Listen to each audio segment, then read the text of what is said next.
Alright, yeah, welcome back to some more. Well, I say welcome back.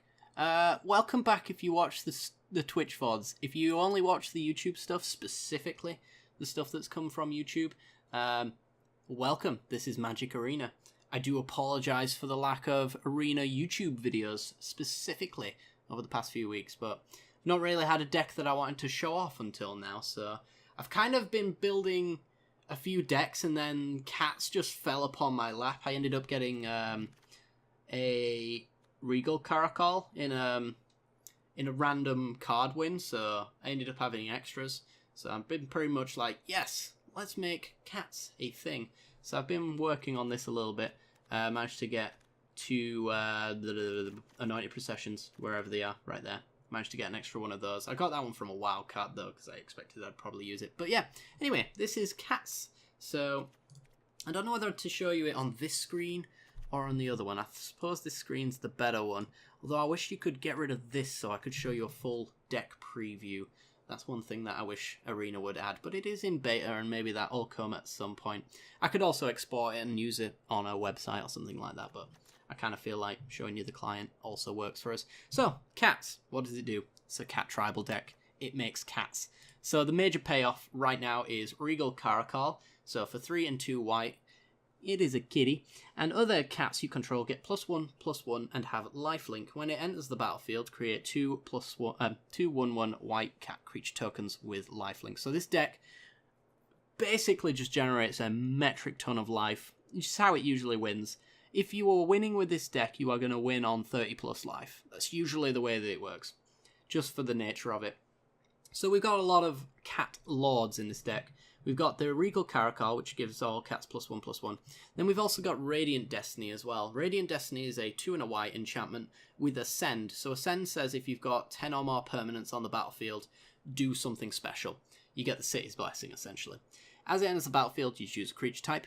You, most of the time, want to pick cats. Sometimes there's maybe an argument to pick warrior because of a Ketra's Monument, because you end up getting a ton of those from that as well. But 99.9% of the time, you want to do it with kitties. So creatures of a chosen type get +1/+1, and as long as you have the City's Blessing, Ascend is being triggered, then they have Vigilance as well. So they attack, gain your life, they block, gain your life. It's beautiful. Another payoff as well is Pride Sovereign. So Pride Sovereign is 2 and a green for a kitty. He gets +1/+1 for each other cat you control. And then when he's no longer summon sick, because he does have one turn where he's completely useless, for 1 white you can tap him and exert him to create 2/1/1 white cat creature tokens with lifelink.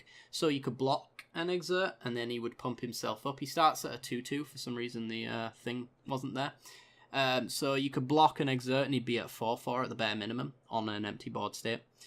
He could be a 6/6 though, if you had Anointed Procession. Anointed Procession, as all of you Jules viewers out there know, is one of my favourite cards. Love it.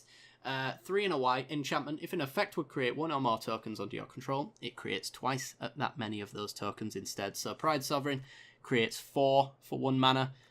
Regal Caracol enters the battlefield, gives you 4 cats there. Things like Angel of Sanctions with the Embalm creates 2 angels when you embalm them. Same thing goes for Sacred Cat, secret MVP of this deck. So Sacred Cat is your turn 1 play 90% of the time. You play 1 white, you get a life-linking 1/1. Come on. Early access. Ish. Close beta. Whatever you want to call it.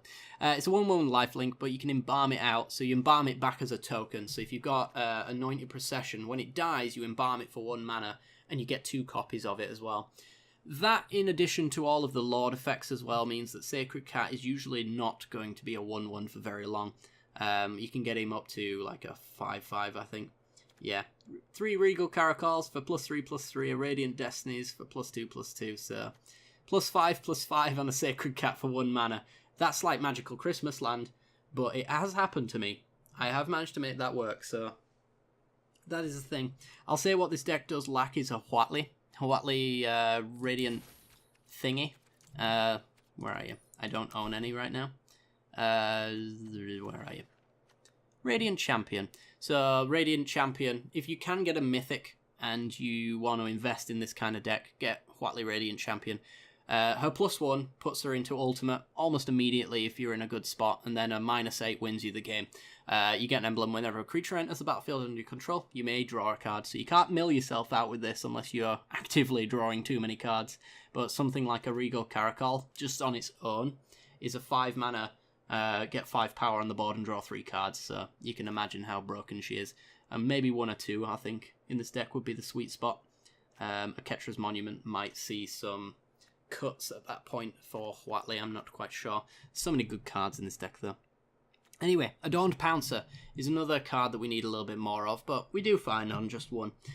2 mana, 1/1 with double strike, so it's a 2 mana attacking for 2, essentially. And you can Eternalize it for 5 mana as well to get them as 4/4s. So Eternalize is different to Embalm. Embalm just brings it back as a token copy of itself, and Eternalize brings it back as a 4/4, essentially. So you can attack for 8 for 5 mana on a Pouncer, and you can get them doubled because they are tokens with Anointed Procession, so lots of fun there. Anointed Priest is also a way for you to gain 9 million life as well. I'm not sure if you want more, or if you just want to cut these at some point if you are going for the absolute net deck variant of this deck, but it does very well right now for me. It doesn't always hit, because a lot of our cats, like Feral Prowler, Initiate's Companion, aren't tokens and don't generate tokens, so there is situations where an Anointed Priest isn't that good, but a 1/3 on turn 2 actually slows down aggro a fair bit as well. Not too much, because they do eventually just get on-crop crashes through, but, you know, for a little while, it's good enough to slow some stuff down. Whenever a creature token enters the battlefield under your control, you gain 1 life, and then you can Embalm it to bring it back as a token of itself, which triggers its own ability, can be doubled up with Anointed Procession, that kind of awesome stuff. Feral Prowler is a stalling card, but later down the line it's actually pretty solid as a decent blocker as well. So for 2 mana, you get a 1/3, and when it dies, which is pretty much its main goal, it needs to die, you draw a card, so it replaces itself. It's really good to make sure that the deck does its thing pretty consistently, gets you out of those mana screws and mana floods and things like that, and slows down your opponent in the process from killing you, just enough for you to gain a lot of life with Caracols and stuff like that. So really solid card here. Initiate's Companion is a 2 mana 3/1, kind of the same position as the Feral Prowler, to be honest. However, it has a different ability that you can make good use of. When it deals combat damage to a player, untap a creature or a land, so you can give it pseudo vigilance by untapping itself if it hits a player, or you can untap a land, and sometimes this is actually kind of relevant. If you have Sacred Cats in your hand, for example, if you get damage in with a player, then you can untap, play that 1 white mana Sacred Cat on the block as well. Pretty sweet. Or you could just be 1 mana short of playing something post-combat with anything. It's really useful. Baffling End is a piece of our removal, so for 2 mana, you get an enchantment. It deals with the early game creatures and quite a few late game creatures as well. There's quite a lot of 3-drops that are actually kind of scary in this current format anyway. Pride Sovereign, I'm looking at you. It gets rid of you quite easily. When it leaves the battlefield, an opponent gets a 3/3 dinosaur with trample. Doesn't happen very often, but can be kind of relevant. But getting rid of a 3 mana cost card is usually the card that you're getting rid of tends to be better than the 3/3 dinosaur with trample anyway, so just be sure that if your opponent is running enchantment removal and they've got no better options, that you essentially know that you might be giving them something better. Compulsory Rest, I don't know about this card. There's probably a better card for it. I think maybe like another Cast Out or Ixalan's Binding. I probably want more of these at some point. Like Cast Out, I'm not so fussed about. It would probably change to an Ixalan's Binding at the first possible opportunity. And I think maybe Compulsory Rest might change to the 3rd one as well. But it is useful. The life gain is irrelevant most of the time for us. You can essentially attach it to a creature, and as long as that creature doesn't get bonuses from dying, it's usually pretty good. Also, activated abilities can still be activated. There is a Desert's Hold, I think, for an extra mana, which stops that, but I don't really care, to be honest. It's not really been too relevant most of the time. Pride of Conquerors for 2 mana, Ascend, so the City's Blessing, that thing, 10 permanents. Instant speed, essentially this is a creature pump in the entire team combat trick. Really good with lifelink. Creatures get +1/+1 until the end of the turn, so you can use it to save your creatures as well. However, if you have the 6 Blessing, those creatures get +2/+2 instead, so these attack for 3 bare minimum, which is pretty good. It's a 6-point life swing if they're not blocking. Can often just end the game out. A lot of the time, actually, you'll notice in most of the games that I play that Pride of Conquerors is the thing that ends the game. It's so good. It's so good. Anyway, Pouncing Cheetah. Talking about things that are so good for no apparent reason. This gets a lot of people. This is the Gotham card. 2 and a green for a 3/2 with Flash. Flash means that I can play it on my opponent's turn and ambush Viper the crap out of them. So I can get rid of quite a lot of things with a Pouncing Cheetah. A lot of Merfolk, Vampire Lords, things like that. All die to Pouncing Cheetah. And yeah, you feel really great when you do it. It's a lot of fun. We talked about Ketra's Monument? Kind of. 3 mana, legendary artifact, so you don't want more than 1 in your entire game unless it gets removed.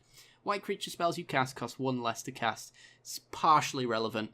It means that you can Caracal on 4 after the Ketra's Monument, because you're going to Monument on 3, turn 4.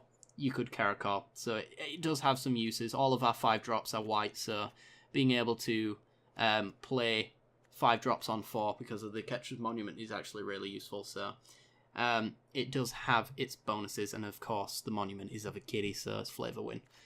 Let's see what else. Cast Out, kind of talked about it. It's our flash exile of any permanent that we don't like. Scarab Gods, gods in general. Fellow Anointed Processions, maybe even their own Ixalan's Bindings and things like that.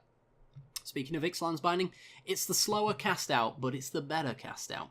When it enters the battlefield, exile target non-land permanent and opponent controls until Ixalan's Binding leaves the battlefield. Your opponents cannot cast spells with the same name as the exiled card, so this takes care of like your Scarab Gods and all of those really, really horrible, nasty things that you don't want your opponent ever playing ever again. Ixalan's Binding hits them and keeps them out of the game for good.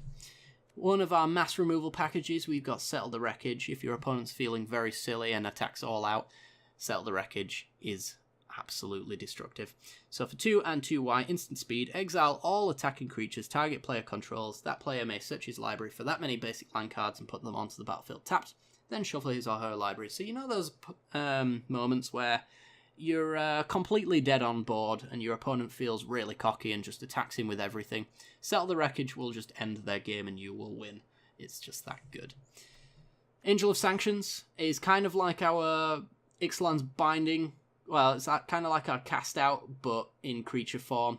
It's a 3/4. For some reason, the Power and Toughness doesn't want to show up today. But you can also embalm it out for extra value. So if they do kill your Angel of Sanctions on turn 6, because this is a 5-drop, straight after that, if you do have a procession out on turn 6, you can embalm it and get 2 Angel of Sanctions. So you can re-exile whatever they took back and get something else at the same time. So super awesome. Crested Sunmare. Horse Tribal. Oof. 5 mana for a 5/5. Other horses you control have indestructible. At the beginning of each end step, if you gained life this turn, create a 5/5 white horse creature token, which as long as Sunmare is on the battlefield, will have indestructible. It's very good. It's very good. Anointed Procession, you get 2 5/5s. I will say no more. Caracal, we have spoken on. That's pretty much the deck anyway, guys. On to the mana base. The mana base is a little bit... It's okay. It's been doing alright. I'm working on it. It's kind of one of those things where when you unlock wild cards, I don't really want to spend them on lands all that much. You kind of want to spend them on fun cards like Caracal and Sunmare, that kind of thing. So the land base has been a bit neglected, but it is effective and it does its thing. So lands of note are Sheffet Dunes. So this is a colourless, but it can pay 1 life to add 1 mana as well. So this is an untapped utility land. You can pay 2 and double white and tap it to sacrifice a desert, which could include itself, or include the Desert of the True, which cycle if you don't need them. You essentially give creatures +1/+1 until the end of the turn. It's a bit of a overly expensive, unupgraded Pride of Conquerors. It comes in handy quite a lot, though, for the pressure turns. Maybe even to gain loads of life back as well. If you've got a lot of cat tokens, pushing that extra +1/+1 is pretty sweet. Also got Scattered Groves. I unlocked this the other day. It was very nice. Cycle dual land, essentially, speaks for itself. Field of Ruin to take care of Ascanter, to take care of Arch of Araska, any kind of land that is pesky. Maybe a opposing Shefford Dunes, perhaps, if you think you're going to die. That kind of thing. Very useful. Only running 1, maybe should run 2. Not quite sure on that, but right now, sometimes I struggle to find the green, but, you know, whatever. Unclaimed Territory as the final land. We've got 2 copies of you. Enters the battlefield, you choose creature type. This is a tribal deck, so the fact that it only pays colourless for non-capped cards isn't usually too relevant. Should be noted that it is add 1 colour mana to cast a creature spell of the chosen type, so embalming a Sacred Cat does not count. This will not tap the white for the embalm on the Sacred Cat, so you want to leave up 1 white mana and spend this on colourless if you have something special to do on your turn. But anyway, guys, that's going to be it for the deck tech. I do hope you guys have enjoyed, and if you want to see this deck in action, there's going to be an extra long capped video for you right on the end card. If you really enjoyed it as well, like, subscribe, hit that little bell icon, and you'll get notifications when the future videos go live. I do hope you've enjoyed, and I'll see you next time. Bye-bye.